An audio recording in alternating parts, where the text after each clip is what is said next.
I am here at the University of Sydney where the mechanical engineering shop has built this incredible piece of apparatus for me. It is a 40-pound, that is 19-kilogram flywheel on the end of a meter-long shaft. Can you imagine trying to hold this out horizontally with just one hand at this end?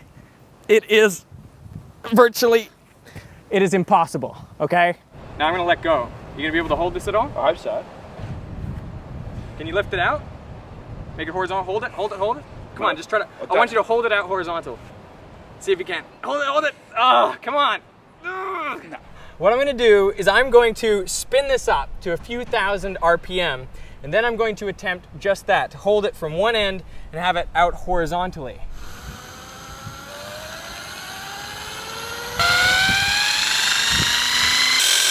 Five, four, three, two, one, boom.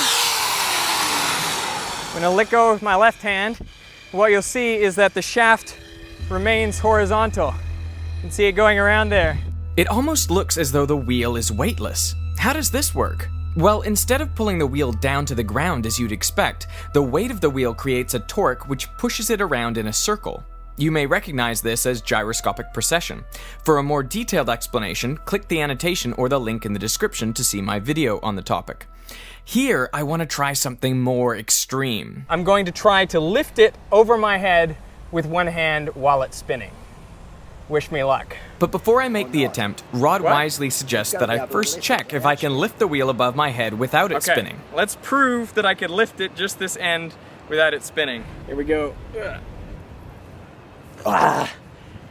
It's just kind of awkward with the hand. Careful. Careful. Woo! Just barely. Oh goodness, do you even lift? Clearly I do not. Undaunted by my lack of strength, I'm going for it. But I want to make sure that the wheel is spinning as fast as possible to give me the best chance of success.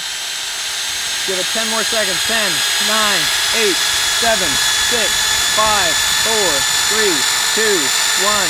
Go!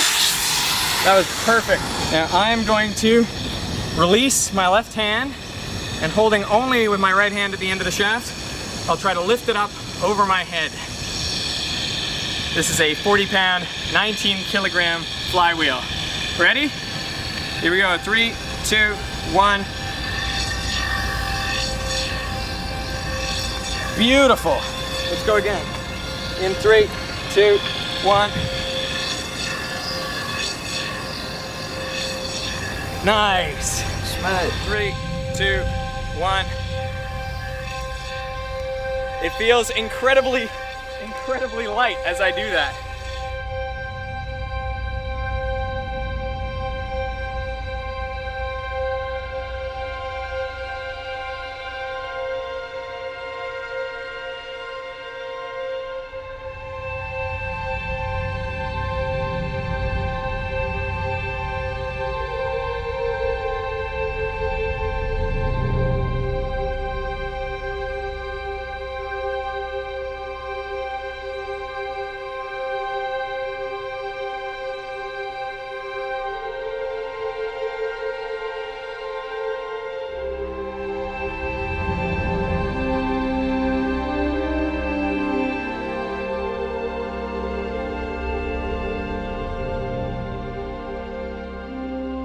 When you said it felt incredibly light, Yeah. you know, when you're lifting it feels light, Yeah, shouldn't. I know.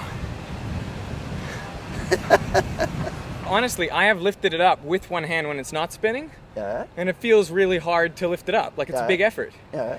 But with this, when it's spinning, it honestly felt like it was just, Wanting to go up by itself. yes. It felt like I was not struggling, like I was not putting in the amount of force that you'd think to lift that kind of weight. I bet if you let it go, it'd crash down to the ground. That's not weightless. We can't do that though. We can't do that part of the experiment. What we could maybe do is I could stand on a scale and we could see what the weight of me plus that apparatus does while I'm lifting it up over my head. See if I get lighter, in essence. You can see that just my weight is about 72 kilograms. Now when I pick up the flywheel, it goes up to about 91 kilograms, which which makes sense because the flywheel itself is about 19 kilos. That's 42 pounds. Now we're going to spin it up, and I want you to make a prediction. As I'm lifting it over my head, do you think the scale reading will be more, less than, or equal to 91 kilograms? What do you think? You can make your prediction by clicking on one of the on-screen annotations, or if you're on mobile, you can click a link in the description. 5, 4, 3, 2, 1.